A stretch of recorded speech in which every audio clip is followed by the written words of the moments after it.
Hello. तर आज आपल्याला गणेश चतुर्थीचा बेत करायचा आहे.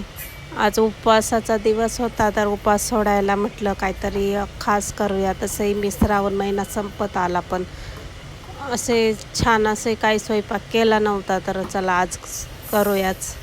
तर मी करणार आहे आता डाळ भात शिजत घालते. डाळ टाकली, मुगाची डाळ शिजायला, आणि कोलम राईस आहे. तर हे मी शिजत घालते.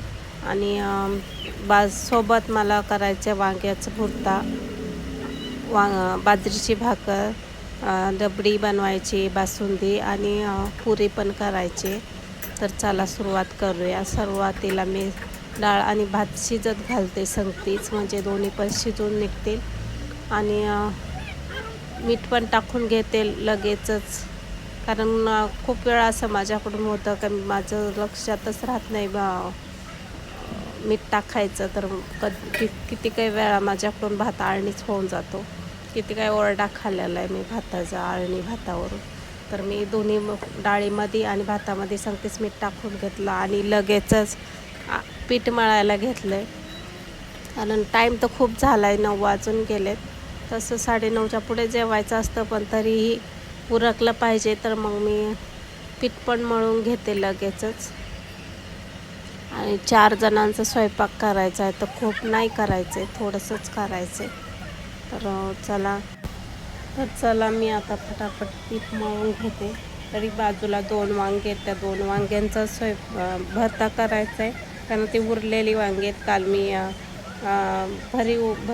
वांग्याचं भरून कालवण केलेलं, म्हणजे पातळ रस्सा, त्याच्यातलं एक वांगं ठेवलेलं. तर आता माझं पीठ पण मळून झालं आहे. आता ही 2च वांग्यांचा भुर्ता करायचा आहे. आता ती काय माझी पहिली उरलेली वांगी आहेत. तर चला, मला रबडी आणि पुरी मी खाते, पण मला खायची नाही आहेत, कारण माझं पोटाचा प्रॉब्लेम आहे. डॉक्टरांनी असं तेलकट काही खायला नाही सांगितलं, पण थोडंफार खाणार आहे, कारण राहणार नाही बघितल्यावर. तर मन भरत नाही, बघितल्यावर खावंच वाटतं. तर मग खूप नाही खाणार मी. तर हे 2 वांग्याचे भरता करायचा आहे. त्याच्याबरोबर मी बाजरीची भाकर करणार आहे सेपरेट. तर चला आता पुऱ्या करून घेते मी, कारण डाळ भात शिजायला अजून थोडासा 5-1 मिनटं टाईम आहे. अजून ते शिजला नाही आहे, म्हणजे थोडीशी कसर आहे त्याला. तर मी तोपर्यंत पुऱ्या करून घेते. आता पुरी एक लाटत नाही बसणार मी. पूर्ण 3 उंडे बनवले तेवढ्या पिठाचे मोठे, आणि पूर्ण पोळपाटभर चपाती लाटणार आहे, त्याचे डब्याने कट करणार आहे, म्हणजे पटकन होऊन जाते. आणि आम्ही घरचे त्याच्यामुळे जाऊ दे, मोठ्या पोऱ्या झाल्या तरी कोणी काय म्हणणार नाही आहे. मला पटापट आवरायचं एवढंच माहिती आहे मला. तर मग मी पूर्ण पोळपाटभर चपाती लाटून घेते पहिल्यांदा. आणि ते आटा बघा कसा भिजला नाही, आणि त्याच्यात जाडसा आटा आहे ना. आता गेल्या महिन्यात कंटिन्यू पाऊस चालू होता, तर गहू थोडं उबलेत, त्याच्यामुळं व्यवस्थित दळून दिलं नाही. पण चालेल, दळून आणले तर फेकून तर नाही देऊ शकत, तसंच वापरायचं काम चाललं आहे. तर चला, एक उंड्याच्या पुऱ्या झाल्या. आता दुसऱ्या उंडात पण करून घेतलं, आणि आता तिसरा म्हणजे शेवटची पुरी काढली. आणि एवढंसं छोटंसं पीठ राहिलं पाठीमागं, ते राहू दे असंच. तर त्याचं मी काहीच नाही करत. तर पुऱ्या तर लाटून झाल्यात माझ्या सगळ्या. 20-25 पुऱ्या झाल्या असतील, आणि त्या खूप झाल्या. त्याच्यात मग सोबतीला भात पण आहे खायला, त्याच्यात बाजरीची भाकर पण आहे. खाऊन किती खाणार आहे माणूस. आणि आता रबडीसाठी मी इलायची शोधते. तर इलायची पार माझ्या लहान्या मुलींनी पार कुठं टाकून दिल्या, आणि मला जे मी बोळे करून ठेवले होते गरम मसाल्याचे, अर्धा वापरून ठेवून दिला होता पिशवीमध्ये, फ्रीजमध्ये, ते सगळं उचकायला लागलं. त्याच्यात मला कुठंतरी 1-2 इलायच्या भेटल्या. कारण मसाल्यामध्ये लूज मसाला घेतला का त्याच्यात 1-2 इलायच्या, बाकीचं सगळं असं मिक्स मसाला राहतो ना, तर त्याच्यामध्ये 1-1 इलायची असते. तर त्याच्यात मला 2च इलायच्या भेटल्या. आणि एका कागदामध्ये सोललेली कातडी होती इलायचीची, तीच मी आता यूज करणार आहे. आता विलास तर काय नाही, बाहेर खूप पाऊस चालू आहे, त्याच्यामुळं मी आता दुकानात जात नाही इलायची आणायलासाठी. तर माझी डाळ पण आता शिजून गेली आणि आता मी घेतली रबडी बनवायला. तर कढई ठेवली, कढईत आता अर्धा लिटर पॅकेजचं दूध घेतलं आहे आणि सकाळचं पण बरंचसं दूध आहे, ते पण ओतते मी, म्हणजे 1 लिटरच्या थोडंसं कमी असेल. आणि त्याच्यात पेढे पण टाकायचे, त्याच्यामुळं दूध एवढं आटवायचं नाही आहे. तर चला ते तर ठेवलं आहे आटायला. आता हे इलायचीची कातडी, इलायच्या सगळं एकत्र मिक्स करणार आहे, कारण ते कुटायला पण ते उबली ना इलायची, तर ते कुटणार पण नाही, म्हणजे खलबत्त्यात कुटायला. तर मी तशीच धुवून टाकते त्याच्यामध्ये. आणि बाजूला भात पण शिजला आहे, तर लगेच मी पुऱ्या पण तळायला तेल तापत घातलं आहे, तर दोन्ही पण संगतीच होऊन जाते. तर आता रबडी पण तयार होते एका बाजूला आणि तेल पण तापायला ठेवले. तोपर्यंत मी कांदा आणि टोमॅटो कापून घेते. डाळीला पण तो कांदा आणि टोमॅटो टाकायचा आहे आणि कोथिंबीर तर आहे नाही माझ्याकडं, आणि पाऊस चालू असल्यामुळं मी काय गेलेच नाही आणायला मार्केटमध्ये. तर बिना कोथिंबीरीचंच करायचं आहे आज आपल्याला. तर तेल आणि ते तापसपर्यंत होऊन जाईल कांदा बिंदा कापून. सुरी काल परवाच आणलेली मी डीमार्टवरून, तिचा पण जीव चालला, कापताच कापत नाही, तरी बळच कापायचं कसं तरी. तर चला मी कट करून घेते. 2 हिरव्या मिरच्या, 1 कांदा आणि 1 टोमॅटो, जास्त काय घालायचं नाही. जिरी मोहरीची फोडणी तेवढी द्यायची, कारण कढीपत्ता आणि काय म्हणतात कोथिंबीर, कढीपत्ता कोथिंबीर नाही आहे, डाळीला पण घालायला नाही आहे आणि वांग्याच्या भरत्याला पण नाही आहे. पण चालेल, ठीक आहे, काही हरकत नाही, आपण तसं पण खाऊ शकतो. प्रत्येक गोष्ट पाहिजेच असं काहीच नाही, ॲडजस्ट करता येतं नसल्यावर सगळंच. तर तेल पण तापले आणि मी आता तळायला पण घेते पुऱ्या आणि घेते पटापट तळून घेते.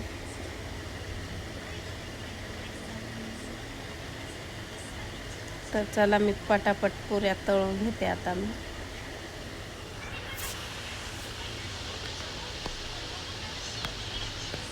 आता शेवटची पुरी राहिली तेवढी घेते एक तळून.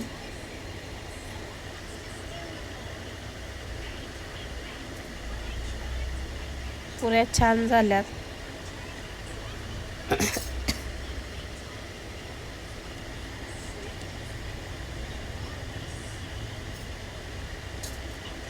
पीठ थोडंसं घट्ट मळलं होतं ना मी, त्याच्यामुळं पुऱ्या छान झाल्यात आणि कशा फारच लुसलुशीत नाही झाल्या, अशा नरमच पाहिजे थोड्याशा पुऱ्या खायला, तर छान वाटतात.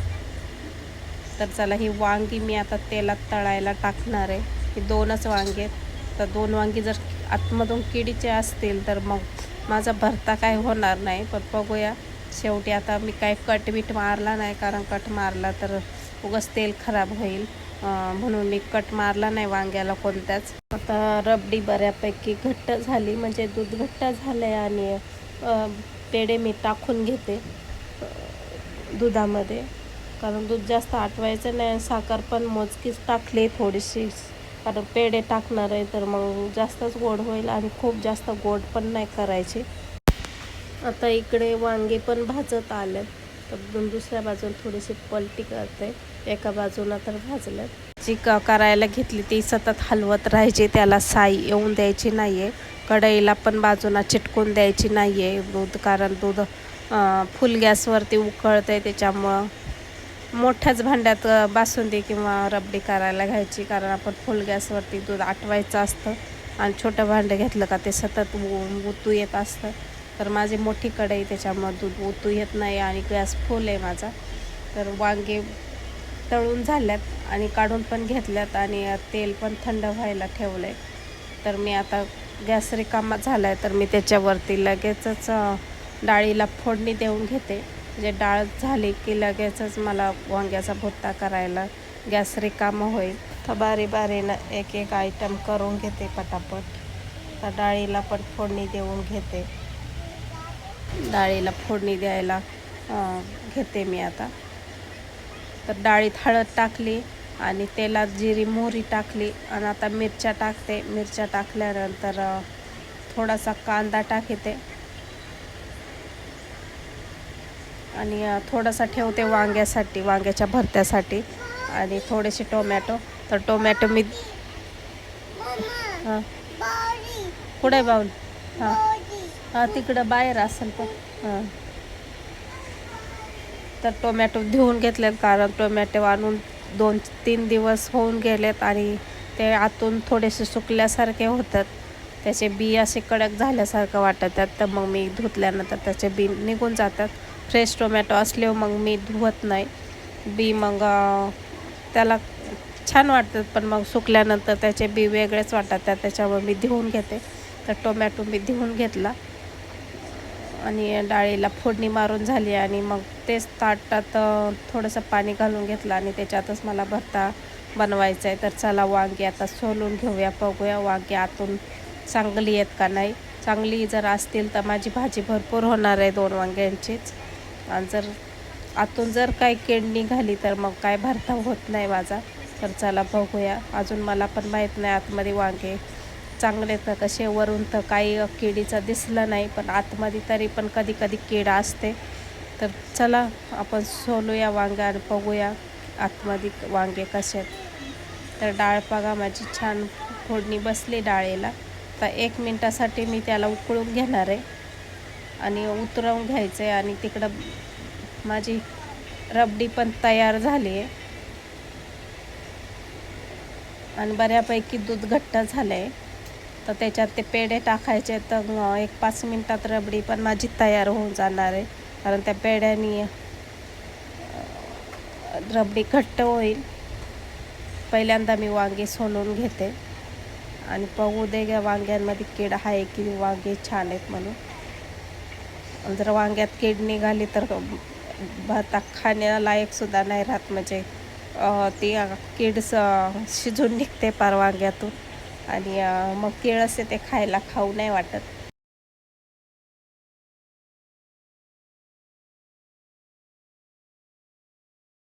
खाली तरी पोट भरत नाही. छान होतो वांग्याचा भरता. मला तर खूप आवडते वांगी माझी 2 दिवसातून एकदा माझं वांग्याचं रेसिपी असते. तर कट करून पाहिलं वांगं छान निघाले, कुठेही कीड नाही. बरं झालं. आता हे तर छान निघाले. चला आता याला थोडीशी कटकट मारून जरा कट करते आणि मग दुसरं पण बघूया कसं काय होते, कसं काय निघतंय ते वांगं.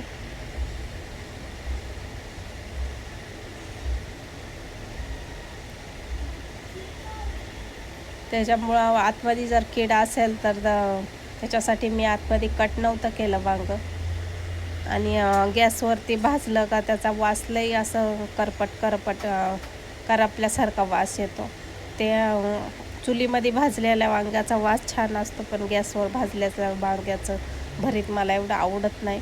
मी एकतर तव्यावरतीच भाजून घेते, असं डीप फ्राय करून, किंवा असं तेलात पण तळून घेतात. गॅसवर मी भाजत नाही, कारण त्याचा वास लई घाण येतो. मला आवडतच नाही ते भाजलेल्या वांग्याचं भरीत. चुलीमध्ये मात्र खूप छान भाजलं जातं आणि चुलीचा तो वास पण खूप छान येतो वांग्याच्या भरताचा, पण गॅसवरचा नाही येत. तर मग असे तळूनच घेते मी कायमच. तर चला दोन्ही पण वांगी माझी छान निघाल्यात. एका पण वांग्यात कीड नाही निघाली. तर भरपूर भाजी होणार आहे माझी 2 वांग्यांची. तर आता मी पहिल्यांदा तूप टाकून घेते थोडंसं आणि त्याच्यात टाकायची थोडीशी जिरी मोहरी आणि लाल तिखट, धना पावडर, हळदी पावडर एवढंसंच टाकायचं, खूप नाही टाकायचं. आणि ती फोडणी फक्त मिक्स करायची. मग मी काही गरम करणार नाही आहे, कारण मला त्याच्यात कच्चा कांदा, कच्चा टोमॅटो, कच्ची हिरवी मिरची तिचं छान टेस्टला छान लागतं. त्याच्यामुळे मी फक्त फोडणीपुरतं मी त्याच्यात मिक्स करते, गरम करायचं नाही आहे. मी फक्त मिक्स करून घेतलं आहे. जे आपले लाल तिखट, धना पावडर ते टाकलं आहे ना, जिरी मोहरी तेवढं गरम करून घेतलं आहे. वांगी याचं भुलता, टोमॅटो, कांदा काहीच मी गरम केलं नाही किंवा फ्राय केलेलं नाही आहे, कारण ते मला कच्चंच आवडतं. तर ते मी फोडणी दिल्यासारखं गरम केलं आहे. आता भांड्यामध्ये फोडणी वतून हलवायचं, तर मी कढईत टाकून ते हलवलं. तर छान लागतं असंच, कच्चा कांदा मिक्स झालेला छान लागतो. एकदा नक्कीच करून बघा. तर शेवटी फक्त बाजरीची भाकर करायची राहिली, तेवढीच मी करते. तर आता वांग्याचा भरता पण झाला आहे आणि भाकर करायला घेते. भाकर पण एकच करायची, रबडी पण तयार झाली. आता शेवटची लास्ट म्हणजे भाकरच राहिली करायची. सगळं झालं आहे माझं. आता भाकर झाली म्हणजे माझा स्वयंपाकच झाला. तर भांडे घासायचे, तर आता जेवल्यानंतर बाकी भांडे घासणार आहे आणि किचन पण नंतरच आवरेल जेवल्यानंतर.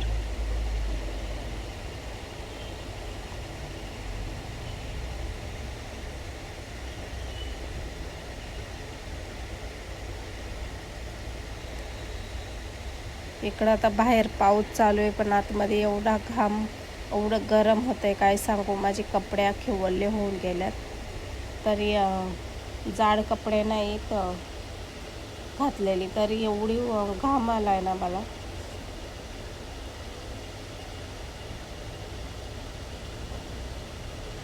तर माझ्यापुरती एकच भाकर करायची होती. भाकर पण झाली. आता मी ताट करून दाखवते मी काय काय बनवलं आहे ते. आणि उपवास सोडायला, चतुर्थीचा उपवास सोडायला एवढं सगळं खूप झालं माझ्या मते. तर चला, माझा स्वयंपाक आता झालेला आहे आणि आम्ही घेतोय आता जेवायला. तर चला, माझा स्वयंपाक कसा वाटला नक्कीच कमेंट करून सांगा आणि व्हिडिओ आवडल्यास लाईक करा, सबस्क्राईब करा. तोपर्यंत बाय बाय. भेटूया नंतरच्या एखाद्या अशाच एका एपिसोडमध्ये.